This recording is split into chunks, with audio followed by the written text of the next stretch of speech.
வணக்கம் நண்பர்களே. இன்னைக்கு நம்ம பார்க்க போற டாபிக் ரொம்பவுமே ஒரு முக்கியமான டாபிக் தான். இன்னைக்கு இருக்கக்கூடிய தலைமுறையினர் பலரும் இதை மறந்துட்டாங்க. நம்ம முன்னோர்கள் பயன்படுத்திய நம்ம முன்னோர்கள் தினமும் சாப்பிட்டு ஆரோக்கியமா வாழ்ந்த ஒரு அற்புதமான ஒரு உணவு தான் இந்த பழைய சாதம், பழைய சோறு இல்லை பழைய சாதம்னு சொல்லுவோம். ஆனா இன்னைக்கு இருக்கக்கூடிய தலைமுறையினர் என்ன நினைக்கிறாங்கன்னா, பழைய சோறு பழைய சாதம் ஏழை மக்களுடைய உணவு அப்படின்னு நினைக்கிறாங்க. ஆனா உண்மையில இது ஒரு இயற்கையான ப்ரோபயாட்டிக் உணவு. பழைய சோறு சாப்பிட்டா உடம்பு குளிரும், சக்தி அதிகரிக்கும், குடல் ஆரோக்கியம் மேம்படும் என்று நம்மளுடைய பாட்டி தாத்தா கூறியது வெறும் கதை இல்லைங்க, அது எல்லாமே உண்மை. இன்னைக்கு வீடியோல பழைய சோறுனா என்ன, அதுல இருக்கக்கூடிய ஊட்டச்சத்துக்கள் என்ன, தினமும் சாப்பிட்டா உடலில் நடக்கக்கூடிய 10 அற்புதமான மாற்றங்கள் என்ன, எல்லாத்தையும் இந்த வீடியோல பார்க்க போறோம்.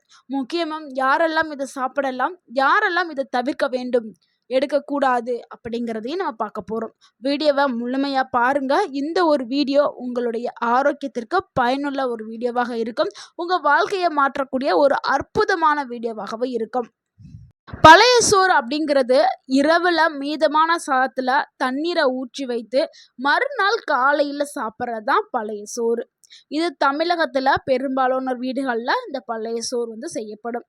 பழைய சோறை நீராகரம், பழஞ்சோறு அப்படின்னு, பழைய கஞ்சி அப்படின்னு பல பேர்ல அழைச்சிட்டு இருப்பாங்க. இது வெறும் மீதமுள்ள சாதம் அப்படி மட்டும் இல்லைங்க, இரவு முழுவதும் இயற்கையாகவே அங்கே நொதித்தல் அப்படிங்கிற ஒரு ப்ராசஸ் நடக்குது. அதை நம்ம இங்கிலீஷ்ல ஃபர்மெண்டேஷன் அப்படின்னு சொல்லுவோம். இது பல நல்ல பாக்டீரியாக்களை உருவாக்குற அந்த ப்ராசஸ் தான் அங்கே நைட்டு முழுக்க ஏற்படுது. வெறும் சாதம் தண்ணியை ஊற்றி வைக்கிறோம். ஸோ அங்கே என்ன ஃபர்மெண்டேஷன் ப்ராசஸ் நடக்குது. இதுதாங்க மிகப்பெரிய சிறப்பே இந்த சாதத்தில். இதுதான் நம்மளுக்கு ஆரோக்கிய நன்மைகளையும் கொடுக்கக்கூடியது. பழைய சோற்றில் அப்படி என்னென்ன ஊட்டச்சத்துக்கள் இருக்குதுன்னா, 100 கிராம் பழைய சோற்றில் கிடைக்கக்கூடிய முக்கிய சத்துக்களை பார்க்கலாம். கார்போஹைட்ரேட், புரதம், இரும்புச்சத்து, calcium, potassium, magnesium, vitamin B, இந்த மாதிரியான பல நன்மைகளை தரக்கூடிய பாக்டீரியாக்களும் இந்த ஊட்டச்சத்துக்கள் எல்லாமே இதில் இருக்குது. இதனால தான் இது உடலுக்கு பல நன்மைகளை வழங்குது.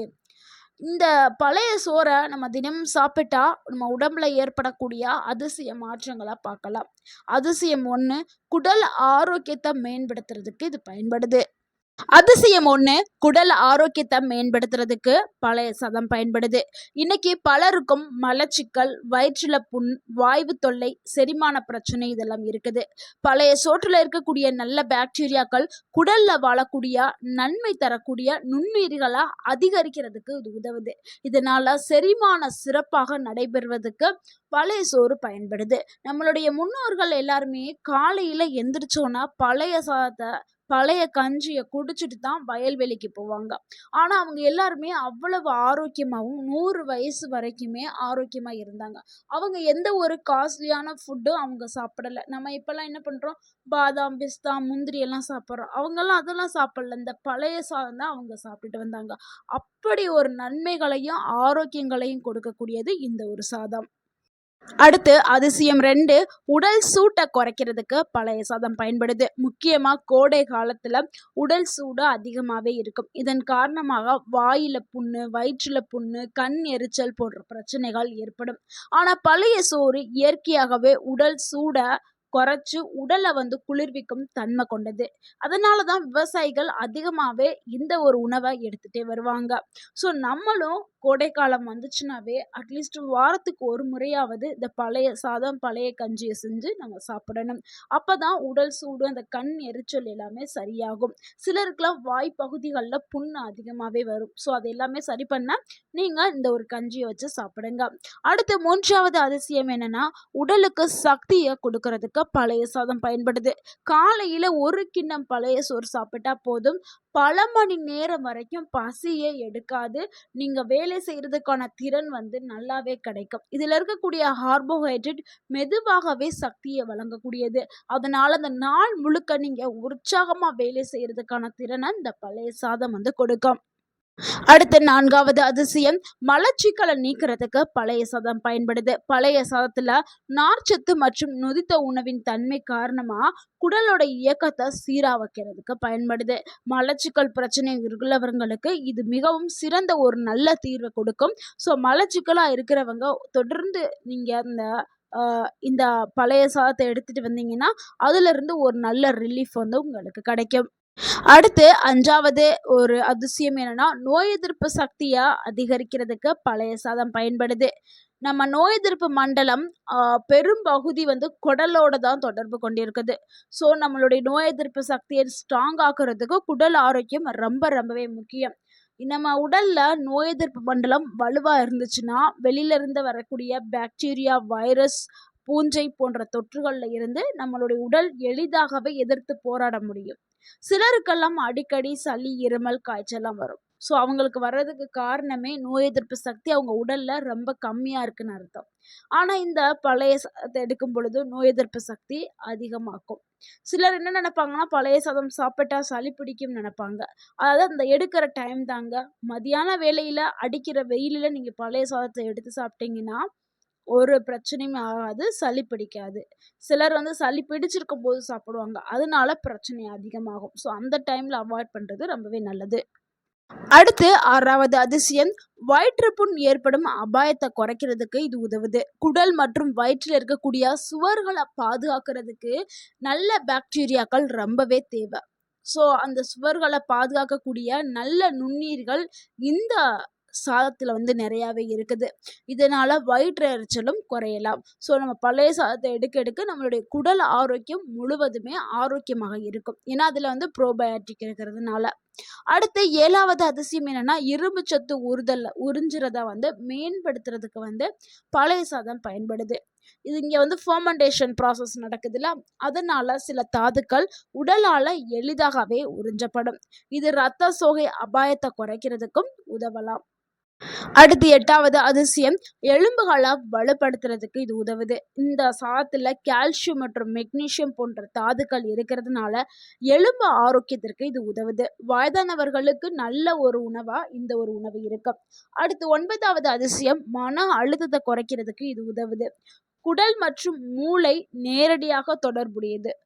குடல் ஆரோக்கியம் மேம்பட்டா மனநிலையும் மேம்படுறதுக்கு வாய்ப்பு அதிகமா இருக்குது. ஸோ அதனால எப்போதுமே நம்மளுடைய குடல் வந்து நம்ம ஆரோக்கியமா வச்சுக்கிட்டோம்னா நம்ம உடல் முழுக்கவே ஆரோக்கியமாகவும் சுறுசுறுப்பாகவும் நல்ல ஒரு எனர்ஜெட்டிக்காகவும் இருக்கும். ஸோ சுத்தமா இருக்கும். நம்மளுடைய குடல் ஆரோக்கியமா இருந்தால் நம்ம மனசு ஃபுல்லாமே ஒரு புத்துணர்ச்சியா இருக்கும். அதான் சொல்றாங்க, மன அழுத்தத்தை குறைக்கிறதுக்கு இது உதவுங்கிறதுக்கு காரணமே உடல் ஆரோக்கியமா இருக்கும்போது நம்மளுடைய மைண்ட் நல்லா ஃப்ரெஷ்ஷா இருக்கும்.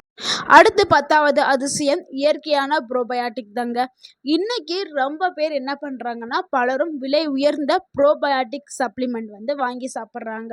இப்போ நம்மளே வீட்டில் ஒரு சின்ன குழந்தை இருக்குது, அதுக்கு முடியலை அப்படின்னா ஹாஸ்பிட்டலுக்கு போனாவே ப்ரோபயாட்டிக் பவுட்ரு கொடுக்குறாங்க. இதே மாதிரி சிலர் என்ன பண்றாங்கன்னா, குடல் ஆரோக்கியத்தை மெயின்டைன் பண்றதுக்கும் மலச்சிக்கலை சரி பண்றதுக்கும் ப்ரோபயாட்டிக் சப்ளிமெண்ட்ஸ் வந்து வாங்கி சாப்பிட்றாங்க. ஆனா நம்மளுடைய முன்னோர்கள் என்ன பண்ணாங்க, இயற்கையாகவே இந்த பழைய சோறு மூலமாவே அவங்க ப்ரோபயாட்டிக்கை வந்து பெற்றுட்டாங்க. ஸோ இதுதான் ரொம்பவே இயற்கையான உணவு. ப்ரோபயாட்டிக் சப்ளிமெண்ட்ஸ் நீங்க வாங்கி சாப்பிட்றத விட நம்ம பழைய சாதத்தை அப்பப்போ செஞ்சு சாப்பிட்றது ரொம்பவே ஆரோக்கியமானது.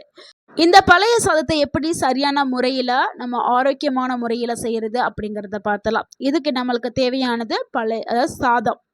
நீங்கள் நைட்டு சமைச்ச சாதத்தை வந்து நைட்டு நீங்கள் தண்ணி ஊற்றி அதை நல்லாவே மூடி வச்சுட்டு காலையில் அதில் சிறிதளவு வெங்காயம், சின்ன வெங்காயம் போடுங்க. பெரிய வெங்காயம் வேண்டாம், சின்ன வெங்காயம் தான் ரொம்பவுமே ஆரோக்கியமானது. சின்ன வெங்காயங்களை அப்படியே கட் பண்ணி போட்டுட்டு அது கூட சிறிதளவு மோர் சேர்த்துக்கிறங்க. அதுக்கு தேவையான அளவு உப்பு சேர்த்துட்டு இப்படி தான் நீங்கள் சாப்பிடணும். ஸோ நைட்டு சமைச்ச சாதத்தில் தண்ணியை ஊற்றி வச்சு மூடி வச்சுட்டு காலையில் பார்க்கும்போது அதில் நல்லாவே ஃபெர்மெண்டேஷன் ப்ராசஸ் நடந்திருக்கும். அது கூட சில உணவுகளை வந்து சேர்த்துட்டு நம்ம எடுக்கும்போது ரொம்பவுமே ஆரோக்கியமான ஒரு உணவு வந்து நம்மளுக்கு கிடைக்கும்.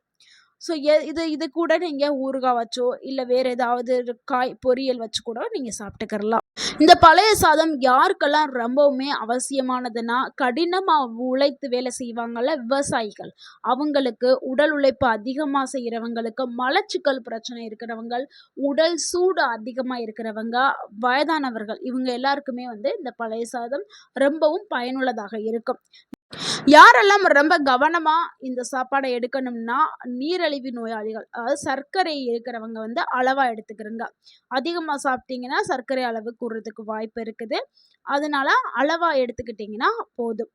அதே மாரி குழந்தைகளுக்குமே அளவா குழந்தைகளுக்குமே சாதத்த குடுங்க. நண்பர்களே, நம்ம முன்னோர்கள் காரணமின்றி எந்த ஒரு உணவு பழக்கத்தையும் வச்சிருக்கவே மாட்டாங்க.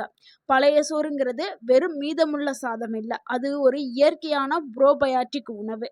குடல் ஆரோக்கியம், உடல் குளிர்ச்சி, சக்தி, செரிமானம் போன்ற பல நன்மைகள வழங்கக்கூடிய ஒரு பாரம்பரிய உணவு. ஆனா அளவோடு எடுத்துக்கிட்டால் அது உங்களுக்கு அமிர்தம். அளவுக்கு மீறினால் அமிர்தமா இருந்தாலும் நஞ்சாக்கப்படும். ஸோ அளவோடு எடுத்துக்கிறங்க. இந்த தகவல் உங்களுக்கு பயனுள்ளதா இருந்திருந்தா இந்த வீடியோக்கு ஒரு லைக் பண்ணுங்க. இந்த வீடியோவை உங்களுடைய ஃப்ரெண்ட்ஸ் அண்ட் ஃபேமிலிக்கு ஷேர் பண்ணுங்க. மறக்காம நம்ம சேனலை சப்ஸ்கிரைப் பண்ணுங்க, சப்போர்ட் பண்ணுங்க, கமெண்ட் பண்ணுங்க. தேங்க்யூ ஃபார் வாட்சிங் அண்ட் வாழ்க வளமுடன். உங்கள் ஆரோக்கியம் உங்கள் கையில் தான். நன்றி, வணக்கம்.